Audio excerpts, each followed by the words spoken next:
He wrote about her, she lived by the golden rule and not by the rule of gold. So sometimes when you get a little afraid, well, I don't really give my tithe because I have a bill over here. Well, you know what? You trust God, you tithe to Him. He's going to provide for you. I think after God really gets hold of your heart and really says, okay, you know about me, now I want you to know me. Now you have a relationship. And then He can go, okay, now I want to use you to go do this or that. You saw the need, something real, someone who could use your help, a situation where you knew you could step in. And then what? You hesitated. You didn't know who to call. You weren't sure what to do next, so you moved on. This episode is about that moment, because Victoria Hearst doesn't stop there. She takes that instinct and turns it into action, finding people, building partnerships, supporting what actually matters year after year, not because she has all the answers, but because she takes the first step. Victoria Hearst, this is our opportunity to peel back the curtain. Everybody's heard on You Are What You Give, sponsored by, thank you to Victoria Hearst for making this possible, for creating in partnership this podcast for the world to hear. So thank you very much, Victoria. But we're not just focusing on thank you and your giving to others so that they can give, but we want to hear a little bit of your story. But first, indeed, thank you, Victoria, for joining us today. It is my pleasure. Victoria, that name Hearst, it's a name of one of America's most famous fortunes. But what is your story? When you talk about giving or you are what you give, what does that mean to you? I was raised in a family of givers. Mom and Dad were very generous. The whole Hearst clan are all very generous. They all give to something. As a matter of fact, I have never heard of anyone, certainly not in America, but other places. Wealthy people tend to be givers. Now, sometimes, they'll give to things that are great, and then sometimes they will give to things that you and I would not particularly be thrilled about. But I have never, ever heard of someone who is wealthy or extremely wealthy who does not give to something. That's amazing, because that's not to be taken for granted. Yeah. I'm aware of people who are wealthy and don't give, but there is certainly a culture in certain circles, and I would say largely in the United States, where the question at a certain degree of wealth, the question is not whether you give, but what are you giving to? Right. And, I hope that culture is something that we're celebrating here on the podcast. It's this orientation of, if I have something, can I give to others? And we should just pause there for just a moment, because we don't have to wait until we're wealthy. Not everyone's going to be wealthy in the financial sense. Yeah. But certainly when you have certain assets, if you will, time, talents, or treasures, you want to figure out how to direct those. But let's hang on that for a moment, because irrespective of what some other people might be giving to, what about the things that you choose to give to? What are your kind of guidelines for how you go about deciding, not necessarily how to address a proposal, but what are the sort of themes or causes that you like to give to? I tend to go and give to, well, it can be a variety, but I tend, especially with Israel, I give to the communities in Judea and Samaria. And my focus is always health and welfare. In other words, security. For communities that have needed ambulance, security fencing, cameras, jeeps, walkie-talkies, things like that. Because, again, it's hard to feel safe and enjoy life in your community if you don't have, especially where some of these communities are, if you don't have that security coverage. So I just, put it bluntly, there's an organization called Christian Friends of Israeli Communities. Our friend Sandra Byers. Right, that we're very involved in. And, I just call it the life or death issues. They'll have other things like Passover meals, or a town needs a library, or what have you. And I'm like, that's nice. But my heart and my focus is safety. Is it because, just to try to get into that for a moment, is it because safety is the most important, or because it's an enabler for all the other things? Exactly. It's hard to enjoy your community if you're dead. Right. That's a good point. Putting it bluntly. It's hard to enjoy your Passover meal in your library, if the enemy has gotten in and done something atrocious, which of course has happened far too many times. Right. So that's my focus, is the safety of the community. And what about beyond Israel? I'm from Israel, and I live in the city of Ariel, and so we obviously travel in some of the same circles. And of course, I met you through your generosity to the city of Ariel. And at the same time, I know that your giving isn't only focused on Israel. Right. I'm on the board of Operation Blessing Japan, which was Pat Robertson's organization, Christian broadcasting, et cetera. I got involved in around September of 2011, which is when that terrible earthquake and tsunami. When you went to Japan? 9.0, northern part of the main island of Honshu. And I saw it on TV, and I had been going to Japan since when did I first go to Japan? Yeah, 1979. So, I'd been involved in it. That was practically my second home. And when I saw the earthquake and the tsunami and things, and I hadn't been there in a long time, and all of a sudden I just started to cry, and I thought, I want to get involved. There's got to be. And I thought about it, and I thought, who I bet is going to be there helping is Operation Blessing. And so a friend of mine, sure enough, knew someone at the organization at Christian Broadcasting, made an appointment, got a meeting. I got to have lunch with Pat Robertson, who was just a really amazing man. And I met their guy who was the head of Operation Blessing International. And they had never had to deal with Japan before. It's a first world country, high tech, et cetera, et cetera. And then all of a sudden there was this terrible catastrophe. And they had actually gone, the guy who's the head of it, of Operation Blessing, and he got in contact with some people in Japan. And long story short, he went over there. And then in September of that, when I went down to Virginia and met Pat Robertson and said, I'd like to, is there anything I can do? That was practically my second home. And I got involved with them, and, I had them go over. The head, I feel terrible. I don't remember his name. I feel terrible about it. But anyway, I said, you need to go. You need to go there and see the place.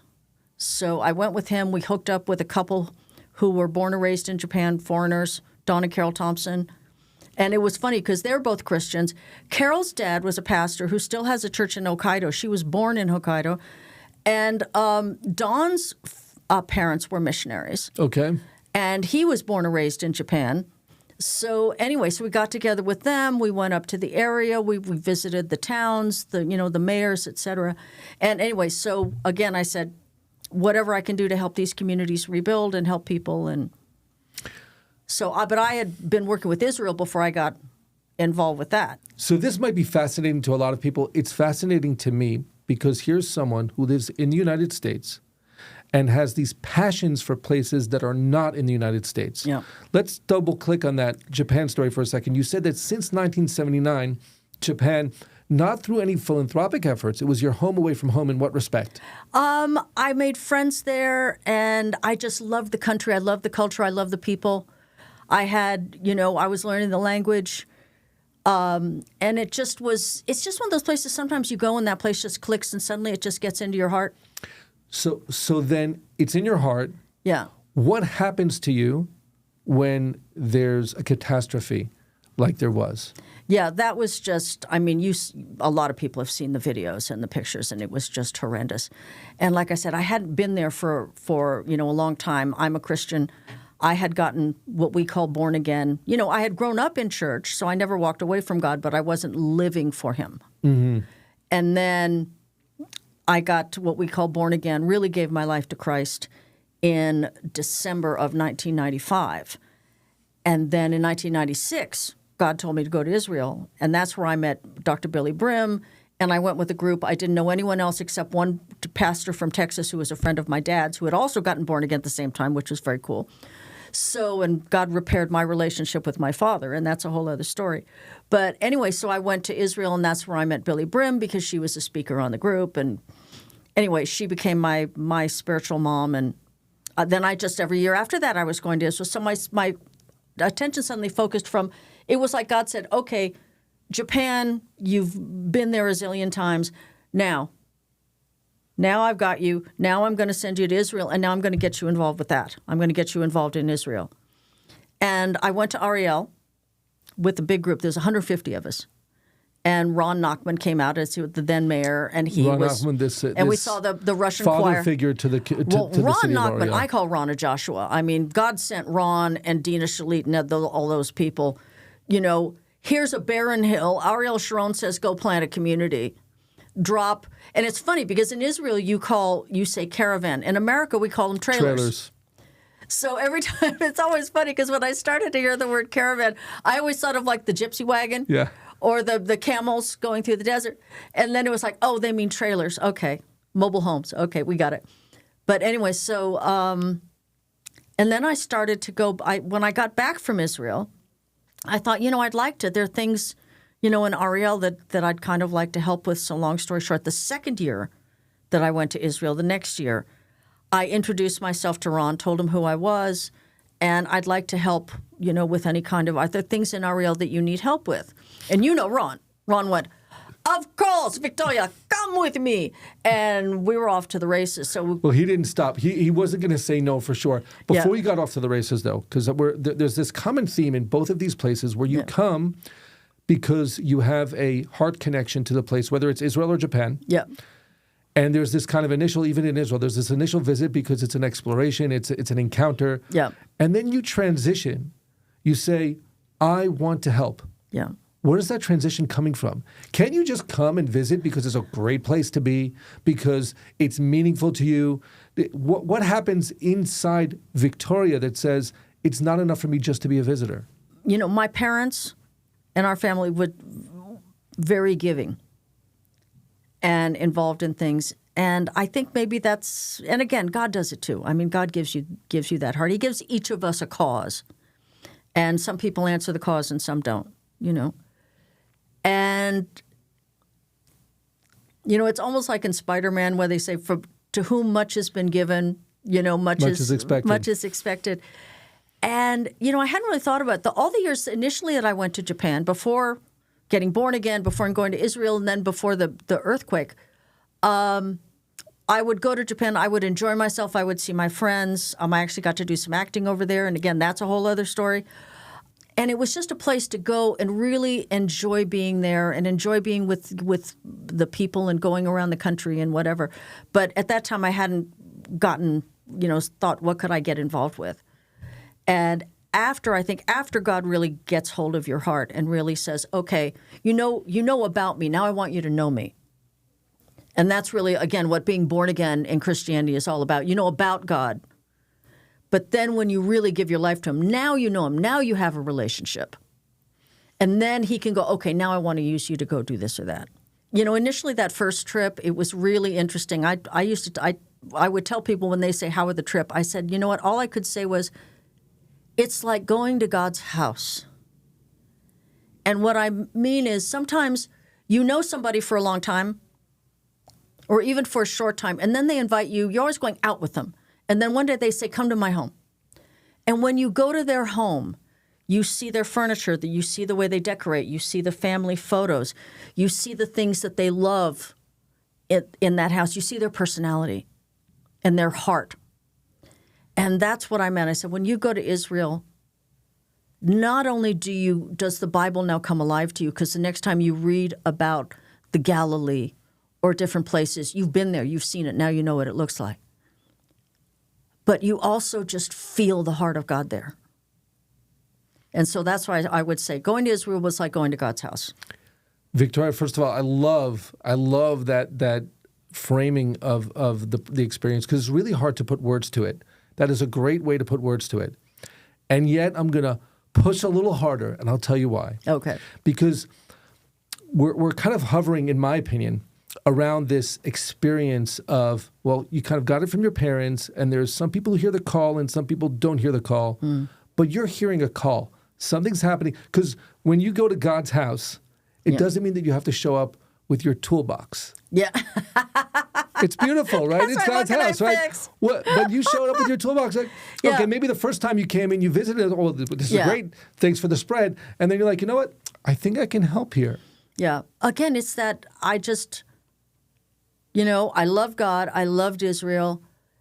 And it's sort of always been in me. And it's hard to say, why do you have this heart for giving? Sometimes it's just there. It's what God gives you, and it's very hard to explain, except it's there. I think that's, by the way, in many respects, one of the best answers, because when things are an intense experience or something that's fundamentally part of your DNA, go explain your DNA. Can explain DNA. That's who you are, right? We are people. We are programmed to give, and still, what do you think made you hear the call or respond to it? Because it's out there, right? The voice is there, so to speak. What was the difference between the first time you visited and you said, wow, Ron, this is really amazing what you built, and you kind of said it as a bystander to yourself. Yeah. And the second time you literally walked over him and said, excuse me, mister. Yeah, I went back, I'd like to be involved. Yeah. And I just thought about it afterward, and, I just thought, okay, you know what? I want to go back, and next time, I'm going to take myself back and, not be with the group. Or I know Billy, I think, had taken a small group, and I went with them again. And I said, I said to Dina, who was Ron's assistant at the time, I said, you know what, I'd really like to catch him for a minute and just kind of let him know who I am and if there's anything I can do for the community. Again, I just felt that heart and soul, and connection. And again, it's so hard to say. It's like saying, why do you love your wife? Well, she's great. Yeah, but I mean, why do you love her as opposed to she's just a good person and you love her cooking? Or in your case, maybe not. We won't get into that. We did talk about it. No. I love my wife's cooking. I love the burnt chicken. You're going to have to cut this out, I think. The burnt chicken may have to be. It's a matter of, it's a cultural thing, right? It's a cultural, that's what they all say. We were talking before about how my wife and her siblings all believe that families where there's lots of kids, that the food tends to get burnt because there's so many things to worry about, right? That's right. But so anyway, I put we may have to edit this out. No, we don't have to. And for the sake of your marriage, we may have to edit this. No, my in-laws actually watch these episodes pretty religiously, but they're going to love it. Oh, funny. Okay. And I think the point here, though, as we circle back to that approaching Ron nonetheless. God just gave me that love, and I'm sure it was just God saying, get involved. And you listening. And again, I think that you are obviously considering that to be something that is almost taken for granted. And it's clearly not, because not everybody is attuned or listening. But that's just the way that you are. And that's probably the best answer we can possibly give. And the initial thing in Ariel was, and again, I hate to, I don't like to talk about what I give and what I do, because that's, you kind of say that's between not your style. You and the Lord. But on this program, obviously, we're going to talk about it, so I'm not bragging on myself. The first one was, it was during, you had the terrorism and you had the shootings on the roads and things like that. And actually, the first thing was the sheltered workshop, where they needed for the adults who were in various ways handicapped, but not so handicapped that they couldn't do like piecework. And, putting a little, they're putting a little electronic piece of stuff together, and they'd put them in a box and they would ship it out to the company. And it really started to become more than therapy. It was really neat. It started to become an actual job, an actual working a real work environment. A real work environment. And they understood that they were contributing to society. Yeah, this wasn't just putting things together for their sake. This was now these companies needed this stuff done, and they started putting in more orders and giving them more material to put together and then send back. And ultimately, Ron said they need a new loading dock. And what Ron was doing, which was very smart, and probably there's some cities or communities in America or organizations that should do this, he said he had a thing going where if you gave to a certain cause or whatever in Ariel, you could put dedicate that to your to someone you love, to your parents, your whomever. Rights. Naming rights that came with the donation of a certain house. So I donated money in the name of my father, Randolph Hearst, to this new loading dock. I put up, gave the money, they did the loading, and they put a plaque. This loading dock, was given blah, blah, this year, Randolph Hearst. So then the sheltered workshop kind of became my baby. And whatever they needed, then I would. And now actually they've closed down the old building and they've built a big one. Beautiful. And Beautiful a really nice facility. new Randolph Hearst Sheltered Workshop, which I was in Israel last June, and went the to the opening of dedication that. ceremony. But that was That's really right. neat. So then,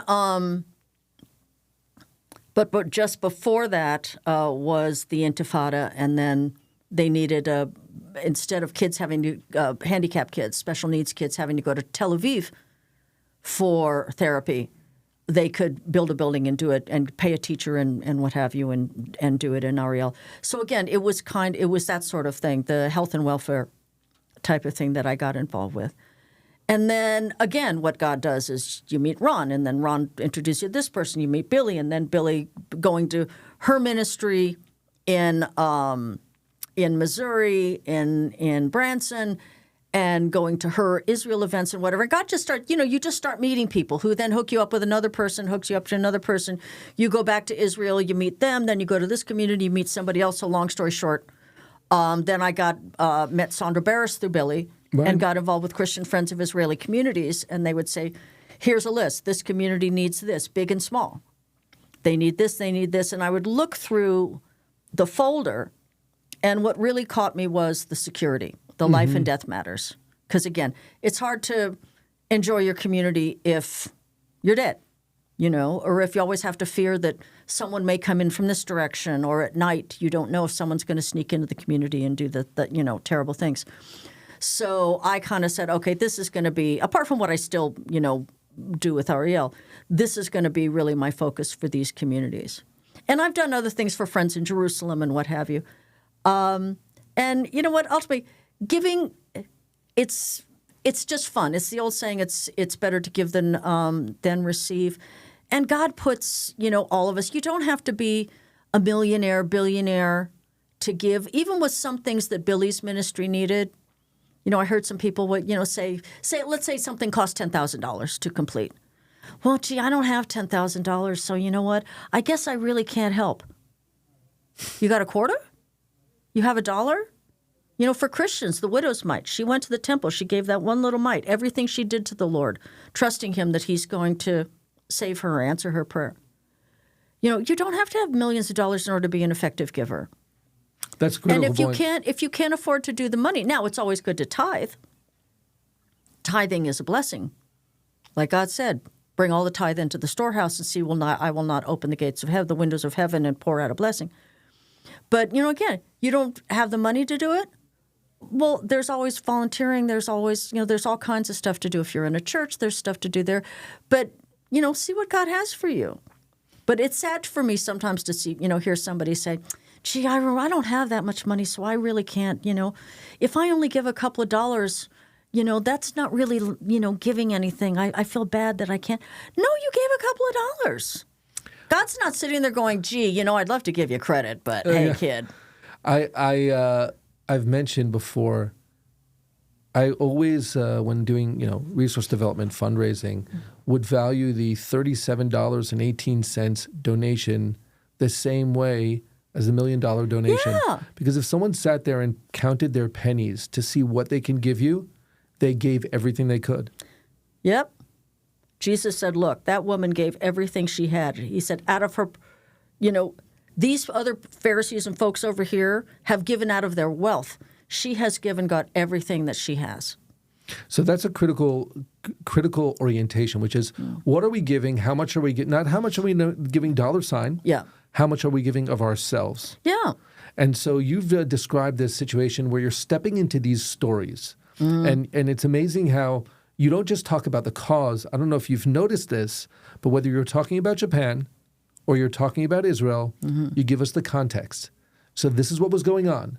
There was a tsunami. There was an intifada. Yeah. You understand the circumstances and you're reading the room, so to speak. You're reading the room of God's house, right? You're reading the room and you're understanding what needs to happen at this point in time, and you're stepping in there. I want to... Also, it's nice to give the devil hell. Well, because it's funny that you say that in the sense that what you said before was that it's fun to give. Yeah. Is that because it's exhilarating? Is it because it's rewarding? Why is it fun to give? It it makes me feel good to go, good. They had a need, and God gave me the capacity to help. Again, because it's not me doing it. It's God saying, do it, and you do it. So you're a messenger and you're being faithful to your calling. Now, when I lived in L.A., and I wanted, I was trying to get into show business, and, sometimes somebody would go, oh, somebody's got this, charity over here, this big charity like muscular dystrophy or something. And I would kind of donate to it. But, I also hate to admit at that time, many moons ago, back in the 70s and 80s, that, they had the thing, if you give so much money, then you get to sit at the so-called president's table and you get to sit with the celebrity and you get your name up here. And, there were people, because they wanted to be in with the in crowd or meet the celebrities or whatever, they would give so that not necessarily that they really loved the cause, but they liked the fact that they could give to get. And giving to get, when it's, I'll get to have my name up there, or I'll get to meet this person, or I'll get to go to this special VIPs only party, and I'll get to meet people and I'll get to network. Then kind of, sort of, you're giving, but it's selfish giving. So I'll give you this so that I can get this. So I have a reflection on that and a question.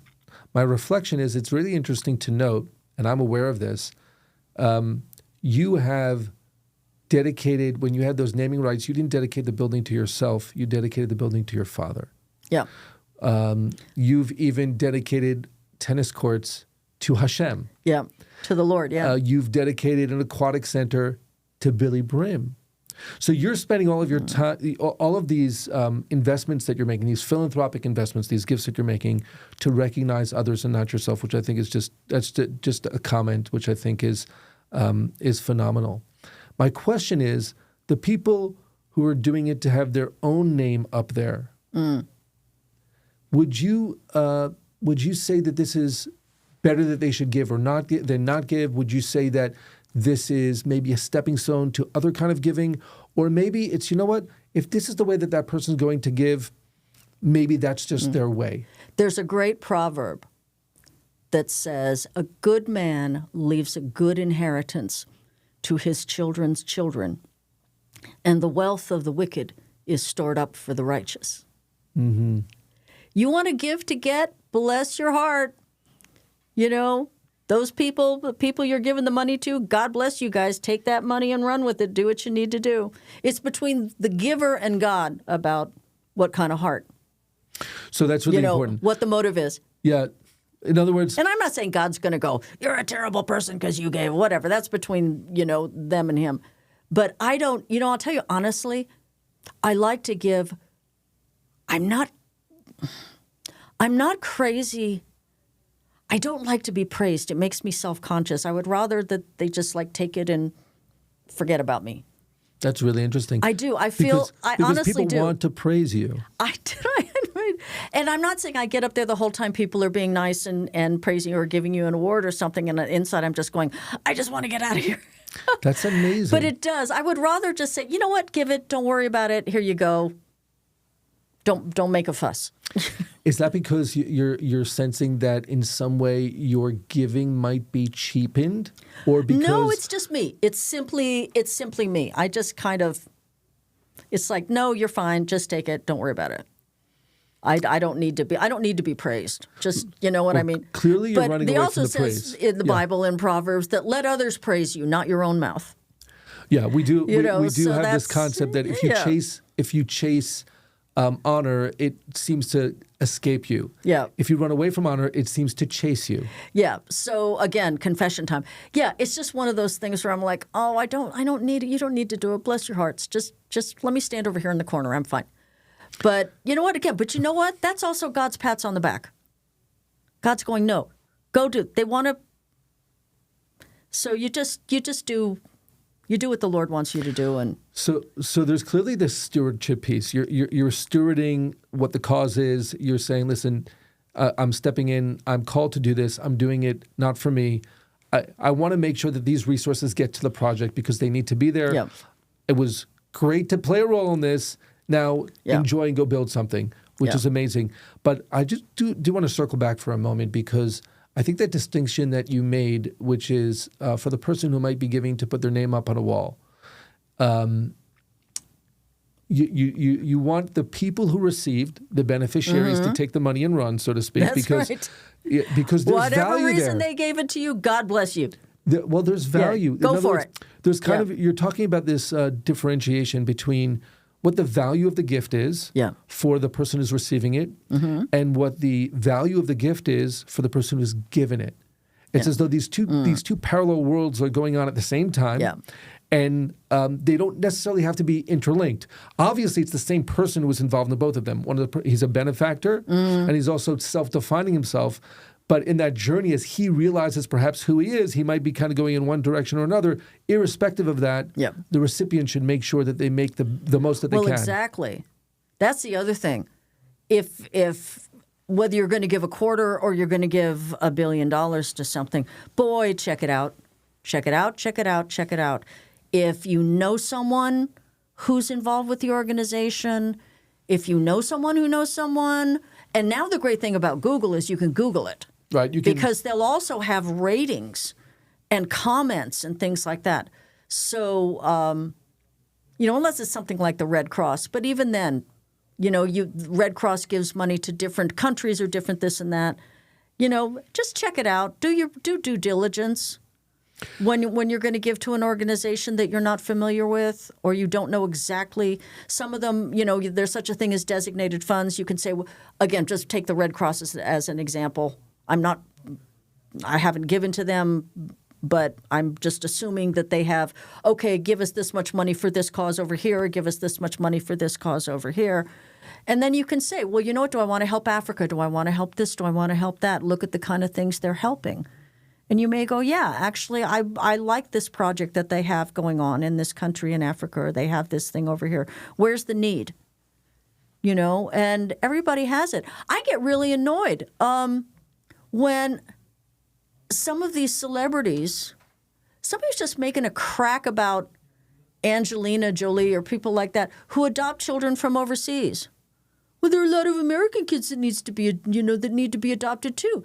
Yeah, well, if God puts on Angelina's heart to go adopt a kid from Africa, who are you to say that kid needs to stay in poverty because you want you, not God, you decide, stick your little nose in there, and no, you should be adopting a little American kid. Just knock it off. Don't tell people how to give, and especially where to give or who to adopt. It's none of your business. That's such a critical piece because there's two things I think are coming to light in what you've just mentioned. Number one, and you've been speaking about this, I think, consistently, the role of the person who's giving in terms of their life purpose, their calling. Yeah. And there's no way for someone else to know that better.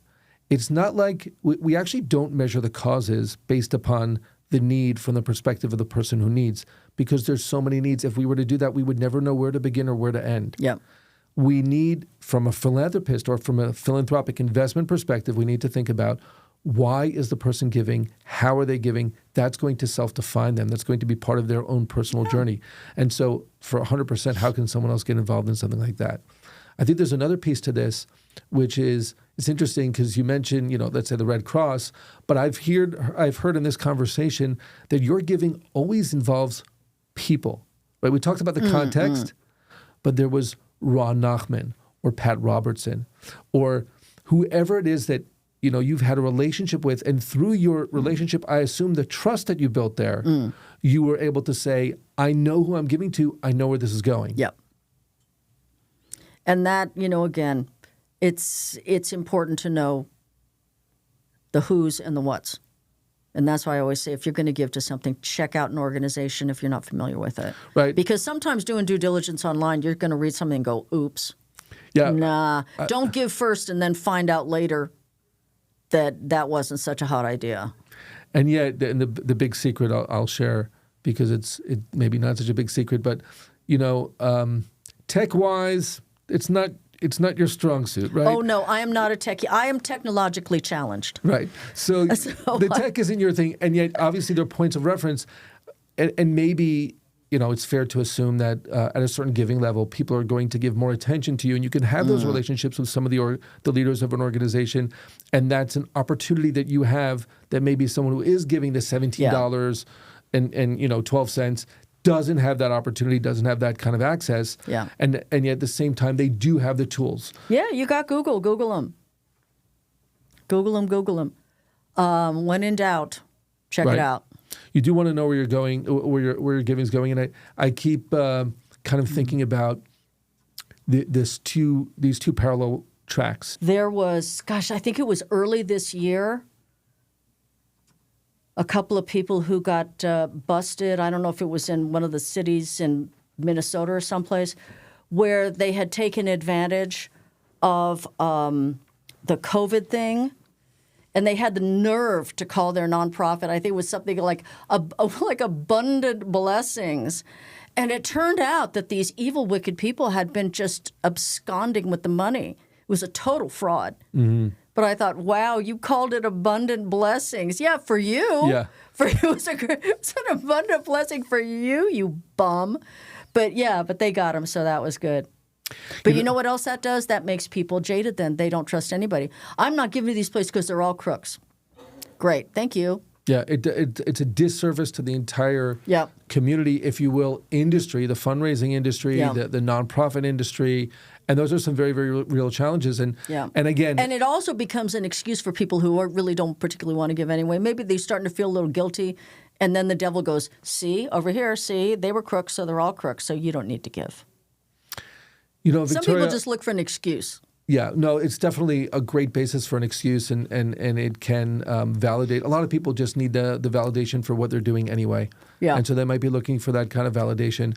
But in shifting back to the world of not only giving, but understanding the significance of the kind of causes that you're involved in. I've not known you to be someone who shies away from speaking her mind. And at the same time, it's just like with choosing causes, it's focusing on certain things. You also, this is not your first time opposite a microphone, that you've had a radio station and your own ministry, and you've been at this for decades.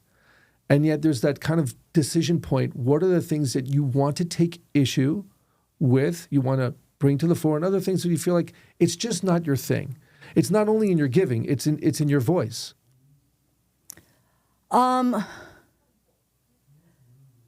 Usually, just if we would just in a general sense, not that it's not my thing, but it's not what in my spirit I feel is important is, and I shouldn't even say it's not important, but it's just it's not in my head, in my file to give to.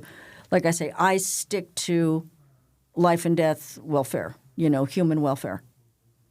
That's what I go for. Because I know, look, God's got people to give to all kinds of stuff. And, again, if you're going to give to things and you like to give, I've also come across, one or two people where they feel that they have to give. And if I'm not giving, somehow I'm not a good Christian or I'm not a good person. And, no, just relax. Give to what's truly, is on your heart. You're not going to solve the world's problems. Just give for what's on my heart. And that's what I do. I give to what I know is on my heart. And then there's other things sometimes where, gosh, that kind of looks good. And then I got to pull myself back and go, wait, I can't save the world. I've only got, limited, resources. And again, anybody, just with even a regular job, if you take on too much, you're going to start to resent it every time you write that check. You're going to go, why did I commit to this? It's too much. I should have stuck to my 4 or 5 things that I do over here and not taken that on. So wisdom. Giving is also wisdom. Use wisdom. Don't take on every single cause that, comes up in front of you. Just, yesterday I had a friend of mine call. And he was talking about this, organization, helping, women or something in Memphis. And he goes, what do you think about it? And I said, you know what? It's great. I just can't. I've got what I've got. I got enough on my plate. I cannot take on another one. Victoria, how do you learn to say no? By saying yes and then realizing you shouldn't have. Life experience. Life experience. Yeah. Yeah. It's like You've been down that path before. Yeah. Victoria, and then realizing it's just too much. I can't. Yeah. One of the things that for me is just so exciting to be in this conversation with you, because really you've been this partner to You Are What You Give, whether it was from the ideation stage and me getting coaching from you from your radio experience, or the support that you've given to the program. And we celebrated already several weeks back. We celebrated our 10th anniversary. I told you it was a celebration because 95% of podcasters never get past episode number 10. Wow. Yeah, so that was nice. And in some of these conversations, one of the themes that I've noticed beginning to emerge when speaking with some exceptional nonprofit leaders is they have found the art of also knowing how to say no. Yeah. So this one organization, which Luke Michelson, he started this operation to build beds for people who don't have beds. Well, that's cool. Well, when you go in to a home and you realize they don't have beds, you also discover that there's a lot of other things they don't have. Yeah. But he had to make the decision not to solve every problem in that house, because if he did, he'd never be excellent at building beds and getting them to people. You know how many beds they've built, Victoria? 370,000 beds. They built 370,000 beds because they didn't do everything else. Yeah. They did beds. And so it's like you're exercising that muscle of the things that you're good at. You're also understanding that's where your place is, where your expertise is, because you've learned things along the way, right? You've learned what happens when you say the wrong yes. And so then you learn what the right yes looks like. You and it wasn't like I got involved with the wrong organization. I just put one more thing on my plate that I shouldn't have. It just became too much. So, if I'm giving to something and then that thing is finished, okay, all right, so my resources have gone there and now they're done. Okay, good. So then if something comes up over here that I like, I can go, okay, because the other thing you have to find out as a giver, you have to do the B word. You have to budget. Mm-hmm.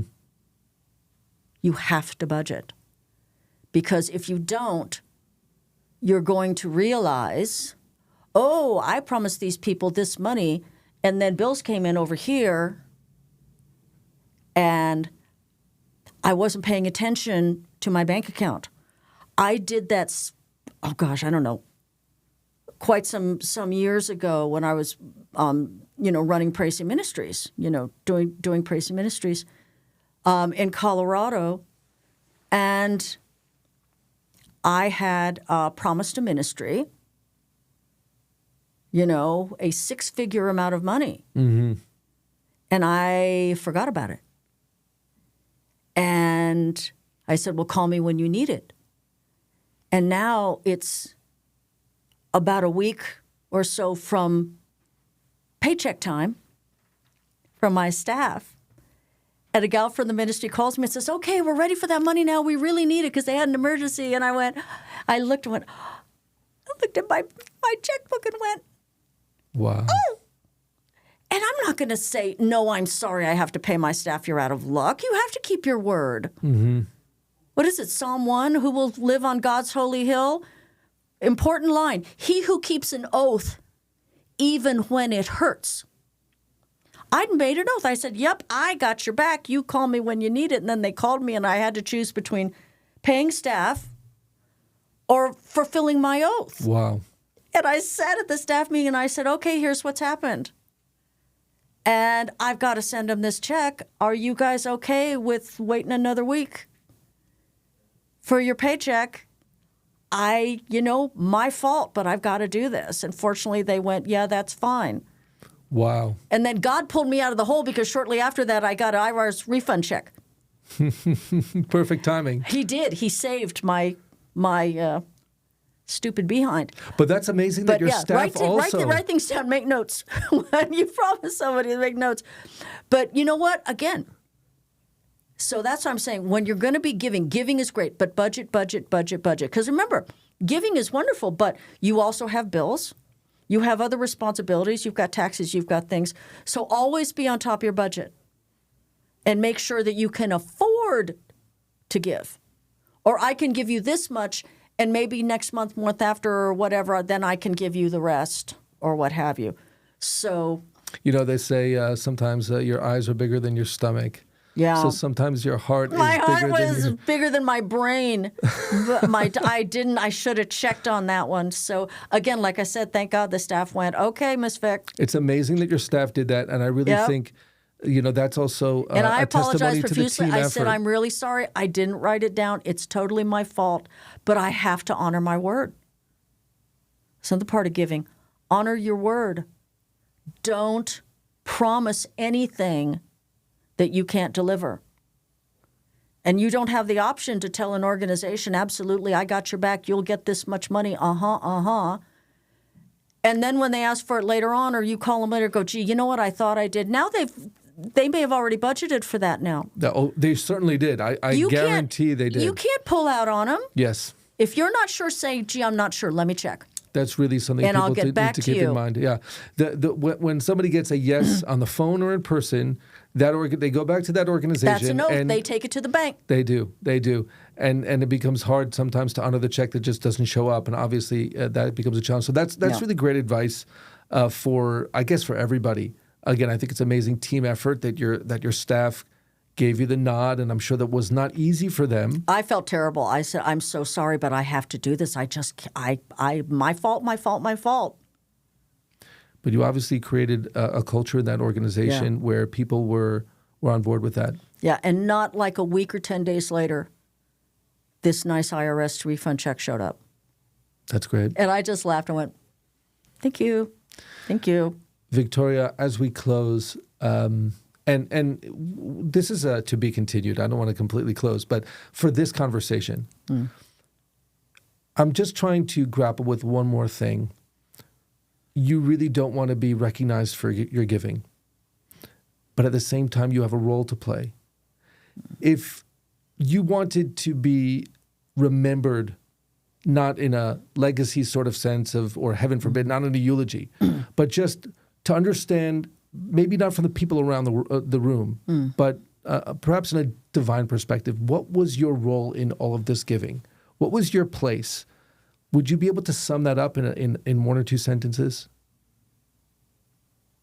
To help. That's a pretty good summation. Yeah. But to help not just in one thing, in specific lanes that you've decided to give to, because you can you can help with everything. Because it's all helping. It is. Giving, whether it's your time, your things, your money, even your counsel. That's giving as well. 100%. Is being able to, to try to counsel people, or even if it's friend, family, whoever. My grandmother, my great-grandmother on Dad's side, Phoebe Hearst, she was a great philanthropist. And when she died, her funeral was in California. The governor went. A lot of very prominent people went. And a reporter wrote an article about her. And I'll tell you, this is what he wrote. This is what we would all love to have as a legacy. He wrote about her.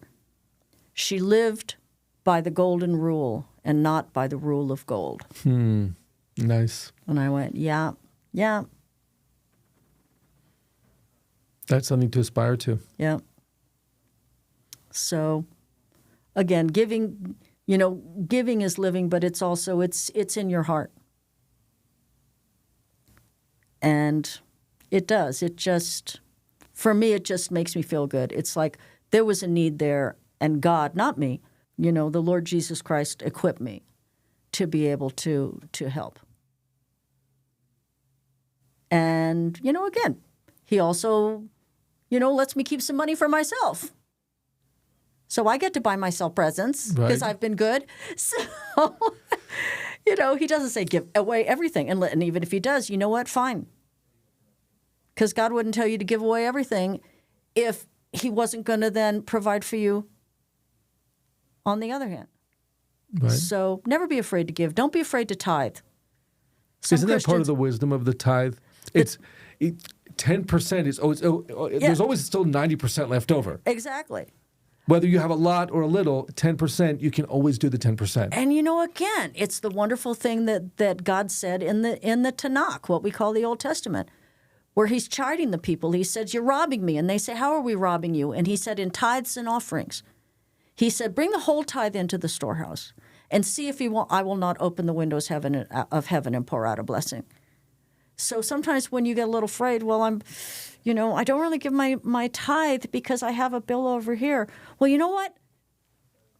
You trust God, you tithe to him. He's going to provide for you. The IRS check is going to come in. The IRS check will show up in the mail. Exactly. Boy, if that wasn't a miracle, I don't know what was. But yeah, that was, and rescue you from your folly. So there you go. But God is good all the time, and his mercy endures forever. And we're very blessed to have him as our Lord and Savior. Yay. Victoria. And I'm very blessed to have you guys because you're really kind. I'll tell you, when I had broken my leg back in 2012 and had the blood clots and everything, I called you. I called my friends in Hebron and said, pray for me. And you guys did, and I cannot tell you how much that meant to me. So praise the Lord. Yeah. It really, I do believe, honestly, is a partnership.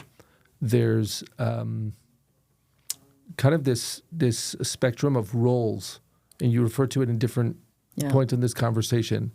There's benefactors and beneficiaries, but there's at the heart, I think, relationships, especially when things are strong. And in those relationships, there's the exchange it's a two-way street. So maybe sometimes it's finances, it's prayer, it's going in both directions, and people are working together because I guess you're referring to it as doing God's work, right? The people down here with the roles that we play, everyone trying to play their own role. And I think you've given a lot of thought to how it is, or pause for everyone else to think, but how it is that people find their role. And you mentioned it already a couple of times, this just knowing your own heart. You might not be able to give words to it. You might not be able to explain the inner logic that's there, but just knowing that you're doing the right thing, you're in the right place, and then taking action. Because it's not enough to be in the right place. It's not enough to understand the circumstances. It's understanding and then saying, okay, there is a role for me to play here. And it's that proactive step that maybe it's easier not to take that last step. But that's the one that matters. Victoria, thank you so much for your time. Thank you for giving in every which way. You have given to this podcast your time, talents, and treasures. And for what it's worth, this is the second time you've given your time to this recording. We had a previous attempt that was at the very, very beginning of the recording season, and the equipment was wrong, et cetera, et cetera. And so you've given your time yet again. Thank you so much, and looking forward to next steps. And you know what? Thank you for being my friend. Thank you. Thank you. It is an honor and a pleasure. God bless you. God bless. Victoria, thank you. Not just for what you've given, but for how you approach giving. You don't wait for the perfect plan, you don't follow the crowd, and you don't sit on the sidelines when something matters. You step in, you find people you trust, and you build something that lasts. That's a very different model of giving, and it leaves us with a simple question. Where are we hesitating instead of stepping forward? If this conversation stayed with you, look out for this week's Giving Challenge, where we take that first step and make it real. And as always, thank you to Victoria Hearst for supporting this podcast and making these conversations possible. We'll see you next time.